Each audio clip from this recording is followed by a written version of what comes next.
சங்கத்தை கழிச்சுட்டு அவங்க சங்கத்துல சேர்றதுக்கு தயாரா இருக்கும். அப்படி யாராவது தூய்மைக்காக கவலைப்படுற அக்கறைப்படுற சங்கம் இருக்கா? ஏதோ பேருக்கு நாமளும் ஒரு கட்சி நடத்துறோம், நாமும் ஒரு சங்கம் நடத்துற சங்கம்னா நம்ம சங்கத்தை பற்றி அவங்க ஒரு அது தாங்காம அவங்க செஞ்சுக்கிட்டு தான் இருக்கிறாங்க. இப்ப நான் சொல்ல வந்தது தூய்மை பணியாளர்கள் இங்க எண்ணிக்கையில கம்மியா இருக்கும்.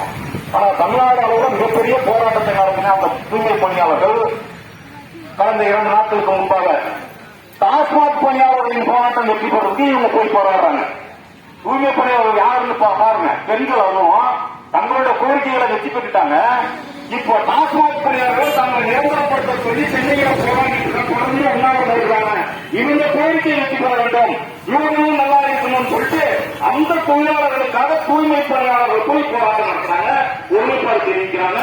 அதுக்காக வீதியில இறங்கி கைதாகிறாங்க. யாருக்காக?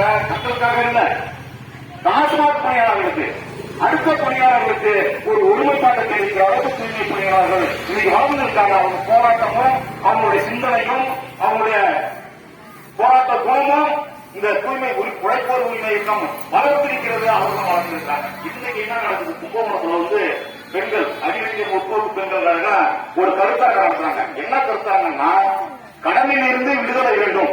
இதுதான் கருத்தாக்கத்தோட தலைப்பு. கடனில் இருந்து விடுதலை வேண்டும், வேலையின்மையில் இருந்து விடுதலை வேண்டும்.